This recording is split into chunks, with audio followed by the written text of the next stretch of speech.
Good morning. I'm Richard Fletcher.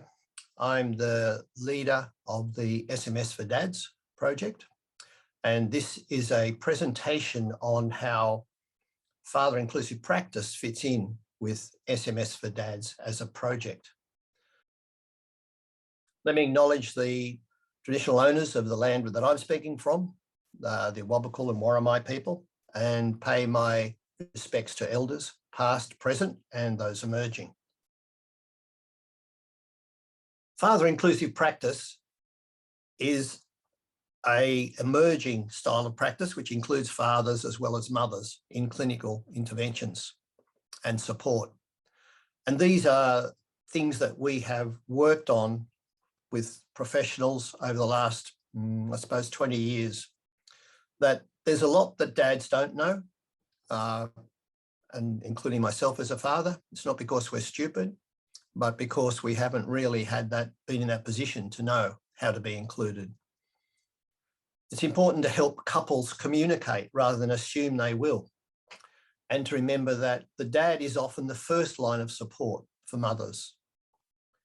And the third point is to support his relationship with the baby rather than assuming that his main role is to support the mother and his role with the baby is completely secondary.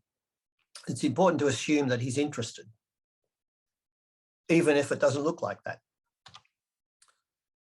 For example, in the antenatal classes, about 6 weeks before the dad is going to be a father, before the man is going to be a father, in those antenatal classes, we ask, well, your dad wasn't at one of these classes because you were born in the 80s, and there weren't any classes like this for dads in the 80s. So you're going to do it different to your own dad. How come? Their common answers run on these lines. The first thing they usually notice is that things have changed, of course, since the 80s. It's more expected now that dads will be involved. And they phrase their partner's strong beliefs and opinions in various ways. This is one way they say it sometimes. If they tried to do what their father did in terms of absenting himself from the new baby, they'd be in big trouble. But the third thing they also say is that they want the connection. They phrase it in different ways. They want to be connected to this new person that they're the father of. And that is a cultural shift.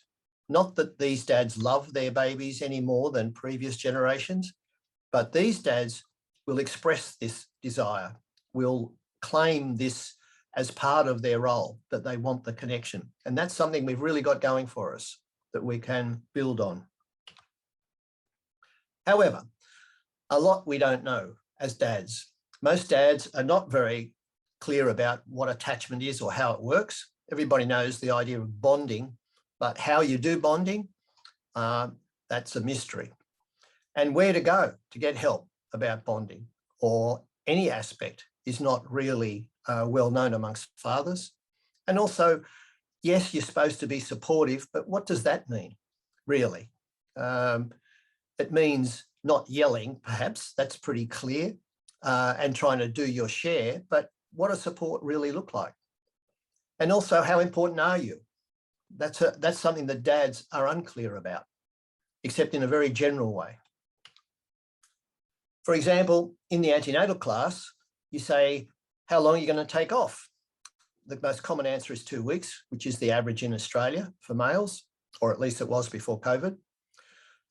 If you're asked, what will you do in that time? The most common answer before COVID was, whatever she tells me to, or some words to that effect.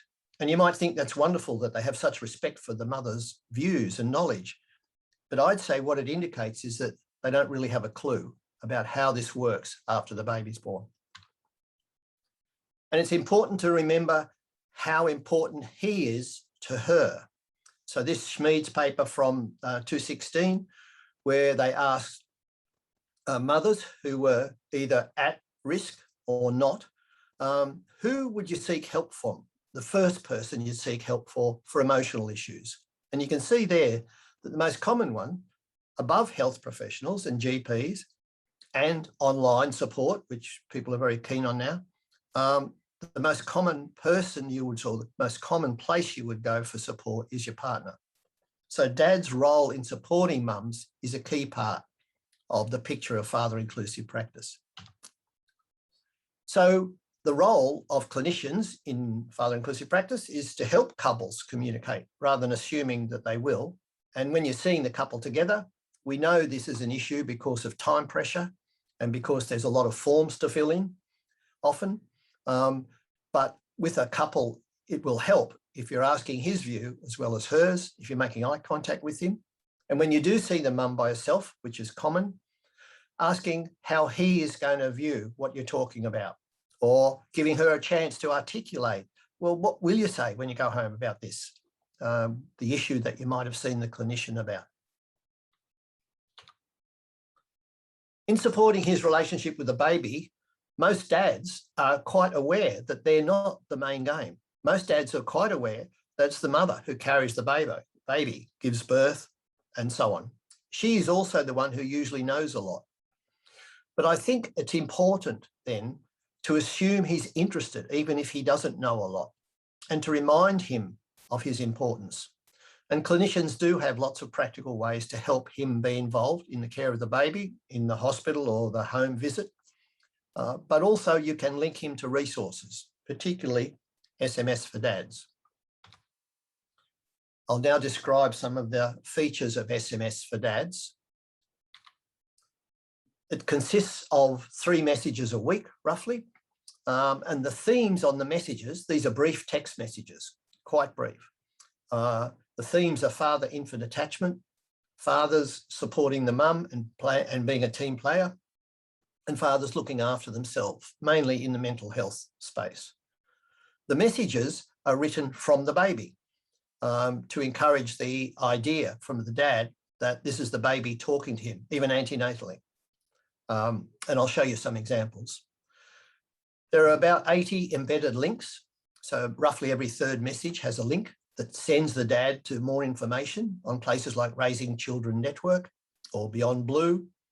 And if he texts back stop at any point to any message, then we take him out, no questions asked. So it's easy to get out of SMS4dads. Every 3 weeks too, there's also an interactive text, a mood checker, and I'll tell you more about that. We use the K10 or the K6 at enrolment, and also 27 weeks, so a few weeks before the birth, at 6 weeks post-birth, 24 and 43 weeks post-birth. The messages start from 12 weeks gestation and they go until the baby is 1 year old. So that's a lot of messages. The enrolment's very simple and deliberately so. From the 1st of September, it'll be the K6, not the K10. And you can see there's only a few questions to answer to enrol. Dads enrol online. There is no charge. Here's some of the messages that we use for attachment. So this is the baby talking to the dad before the birth. And the link will be to an online resource. The messages you can see are quite brief. So they're not lots of dialogue. And this is something that dads appreciate about them. They also don't instruct you to do anything. You don't have to do anything. So they don't make you do things like log on or anything like that. The co-parenting or working with your partner. Some of these, you see the first one about if you work all day, you might be able to support mum by taking me for a walk. Dad is also from the baby. But the second one is more the team talking to the dad. And so there are a number of messages which we suggest things with questions like, can you find agreement on the best thing? Because we know that conflict happens. And the self-care is around things that relate to mental health rather than just physical health, but obviously diet and exercise and finding somebody to talk to are important for mental health. The mood checker does a couple of things. Every 3 weeks, the dad gets a message which we know roughly, because the dad, when he enrolls, puts in the expected date of delivery or the date of birth if he's enrolling after the birth. And we know then something about how that baby's going to develop and the issues that that dad's going to face. So after the birth, for example, we know at about 6 weeks, the crying will be peaking. And so he'll be facing the issue, he and his partner, about how you settle a baby. We know that he'll also be trying to figure out with his partner how they re-establish their intimacy. So we try to normalise that these things aren't easy. The messages that are mood checkers typically start off saying many dads have a bit of trouble with this issue. How are you going? And then he answers questions. We're trying to raise his awareness, and dads say this is exactly what it does. It gets them to reflect. Even if they don't click on it, they say, asking them the question, this is dads in interviews after they've completed the course, have told us that even if they didn't click on it, them being asked the question made them reflect on how am I going, which they said was very constructive. And we linked them to resources. Here's an example. On the right of the screen, there is the example antenatally about some dads find the lead up to the birth stressful. How are you going? And then he clicks on some number between 0 and 10.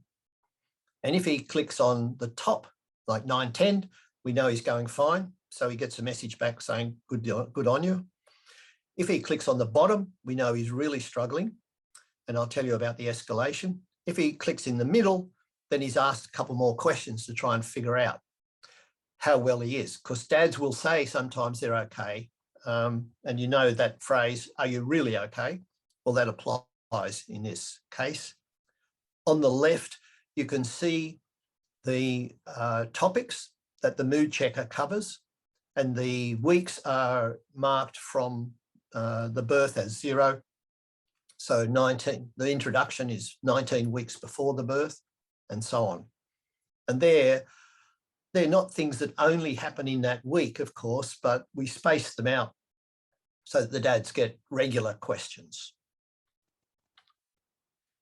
If they score over 13 at enrolment on the K6, then we text them a text saying, are you okay? Do you have support? And we ask them to text back a number. If they text back 1, we tell them, it means we're doing fine. If they text back 2, it means I've got someone to talk to.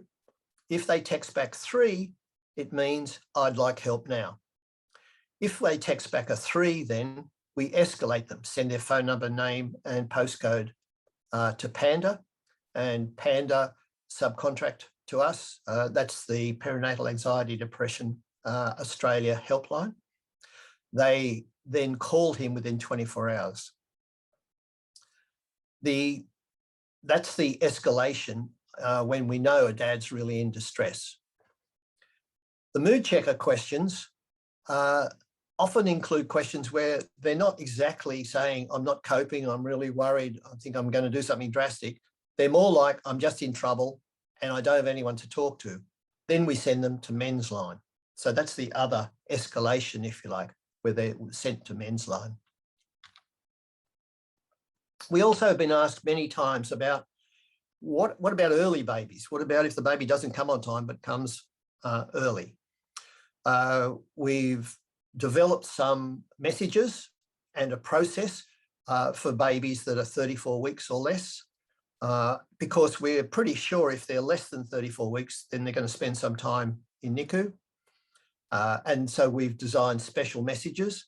And of course, if they're more than 6 weeks early, the messages are going to be out of sync because we synchronize the messages to the baby's development. So we want to stop them and put them into a NICU message set.